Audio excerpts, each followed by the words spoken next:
Welcome to Roman on CVI. Today I'd like to talk a little bit about the use of an iPad or tablet device for children who have CVI and who have not fully resolved the characteristic of light.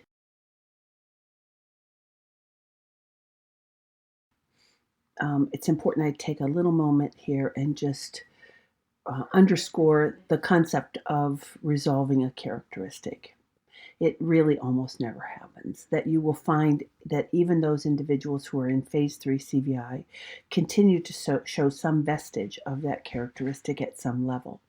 So even after a student has stopped light gazing, you don't see them staring at lights or out windows or only wanting to interact with things that have internal light, light still is important.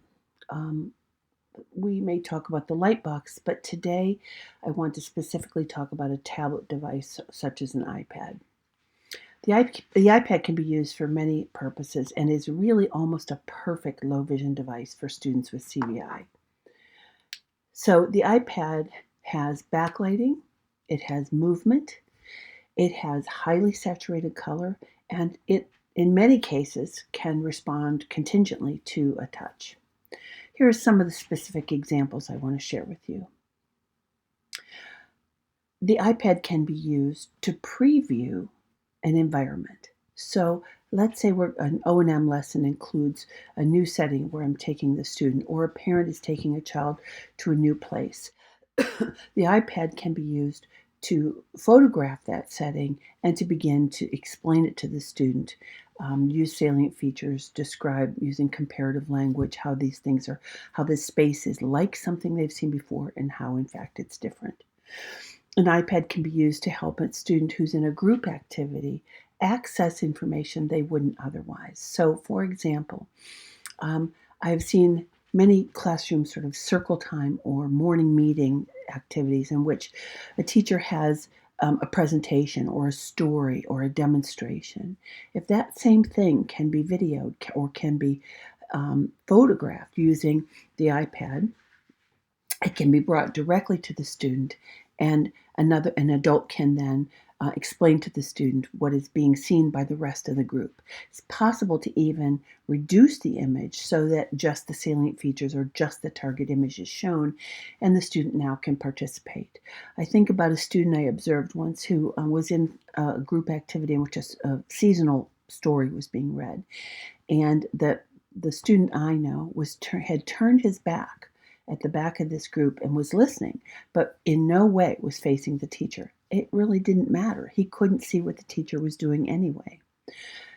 What would have been so helpful is if another adult had come by with that same page by page book, just photographed one at a time, to give him that same experience and then to provide him quietly with some explanation about what he was seeing. An iPad can be very successfully used as a communication device. So there are parents who have customized their own and used familiar images and bubble words, one or the other combination, to help the child access communication in meaningful ways based on things the student already understands and sees. Most communication devices and symbol systems are really not customized for a student with CVI, even when the color or the background has been adjusted. So be aware that in many cases, some of the iPad programs I've seen parents use Pro Loco to Go, or some others. I'm not promoting one over the other. I simply want to state that there are some available that providers and parents can already look at. And the iPad has that wonderful backlighting and that ability to store the information.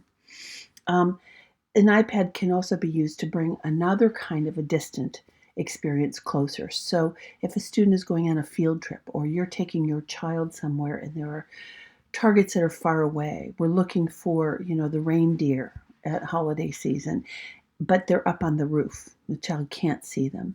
A really helpful thing would be to take an iPad photo of that and then to, enlarge it or to bring it to that child's attention, provide the explanation, give the child the information, and then talk about how it's very far away, but this is what it looks like.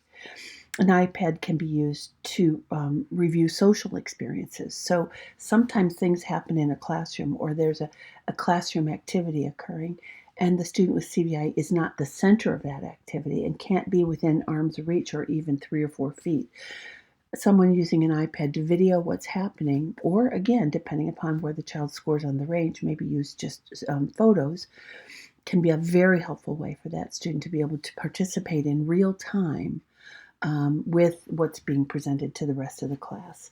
It also can be used to review, for example, a social situation in which something might not have gone terribly well, but now you can kind of go over it again and talk to the student about how this occurred. How did people feel? Did you feel this way? You remember when you felt this way once?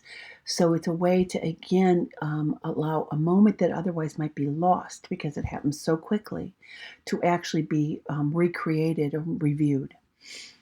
It also, obviously, the images that we store in an iPad can be used to help teach salient visual features. And there are many drawing programs that allow color outlining of those salient features to happen, and to how the child can either participate in it or watch it happening. And then to help generalize that information by pulling up other images of a similar target, and to see if the child can generalize those salient features to the new images. There are many additional uses of an iPad, but what I want to share here is that it is not a leisure time activity alone. The iPad is a tool. It is a necessary tool for so many students with CVI who really require backlighting, vibrant color, movement, and again, as I mentioned before, contingent touch in some cases to help access what is seen. It can be used throughout the day. And just as you would have a child who uses a monocular, keep it with them all day, so too that iPad should be with that student with CVI. Hope this has been helpful. Thank you.